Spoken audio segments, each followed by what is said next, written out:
Mercredi passé, j'étais au travail. La journée se déroulait normalement et le moment tant attendu de la pause café arrive.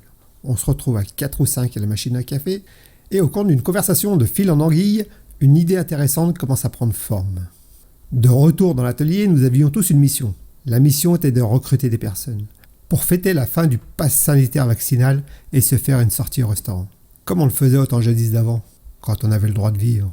On arrive au restaurant, on s'installe, un petit apéro et le serveur nous apporte la carte des plats. Et là, j'ai remarqué une petite cuillère qui dépassait de la poche de notre serveur. Cela m'a paru un petit peu étrange, pour ne pas dire bizarre. Mais dans l'euphorie du moment présent, j'ai pas plus fait attention que ça. Surtout qu'un de mes collègues a pris un air grave et nous a dit « Vous savez pas ce qui m'est arrivé ». Là, il a capté l'attention de tout le monde. Il a commencé à nous raconter son histoire. Oh là là là. Il nous a dit « Vendredi passé, j'étais en train de me balader le long de la voie ferrée quand je suis tombé sur une fille superbe. Elle avait un corps de rêve. Je l'ai emmenée chez moi et on a fait l'amour. Et on l'a fait pendant tout le week-end. Là, on lui a posé la question que n'importe quelle personne normalement constituée aurait posée à notre place. Est-ce qu'elle suce bien ? Il nous a répondu « Ah ça non, on n'a pas pu essayer. J'ai pas retrouvé sa tête sur les rails. » Bon, c'est une blague, hein, qui ne peut se raconter qu'entre personnes qui ont de l'humour. Et du second degré, bien sûr. C'est le style de blague que tu ne te risquerais plus sur les réseaux sociaux de nos jours.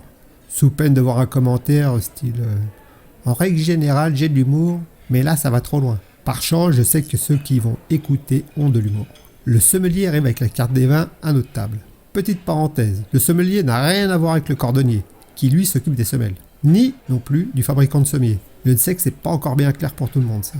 Par contre, lors d'un premier encart avec une fille, tu appelles le sommelier et tu lui dis que ton steak est aussi tendre qu'une semelle de chaussure. Si la fille rigole à ça, c'est plié. T'es sûr de pouvoir effectuer un retour sur investissement. Bon, assez parlé d'amour. Le sommelier arrive à notre table et lui aussi avait une petite cuillère qui dépassait de la poche de sa chemise. J'ai regardé autour de moi et tous les employés étaient équipés de la sorte. Quand le serveur est revenu pour prendre la commande, je lui ai demandé discrètement « À quoi sert la petite cuillère ? Il y a des nouvelles mesures sanitaires ou quoi ?» Il m'a répondu « Non, notre patron a récemment fait appel à un expert en productivité afin de passer en revue toutes nos procédures de travail. Et ils en ont conclu que nos clients font tomber leur petite cuillère par terre 73% plus souvent que les autres couverts. En préparant tous les employés à cette éventualité à l'avance, nous pouvons diminuer le nombre de trajets vers la cuisine et gagner du temps. » Au moment où il finissait son explication, une cuillère tombe de la table juste derrière nous et il la remplaça prestement. Il ramasse la petite cuillère tombée à terre et il me dit « Je prendrai une nouvelle petite cuillère à la cuisine la prochaine fois que je vais chercher un plat, plutôt que de faire le voyage pour rien. » Je fus très impressionné. Et lui, fier de son explication. Après quoi, il continua son service.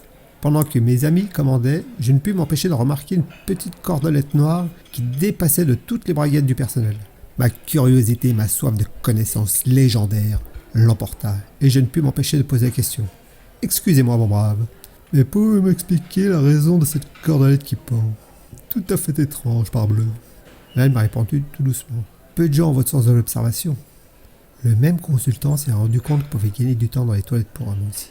« Ah oui ? Comment cela ? » Vous voyez, en attachant une cordelette au bout de sexe, on peut le sortir dans l'urinoir sans se servir de ses mains. Et par là, éliminer le besoin d'aller se laver les mains, ce qui diminue le temps passé aux toilettes de 93%. Et là, mon côté Sherlock Holmes a pris le dessus.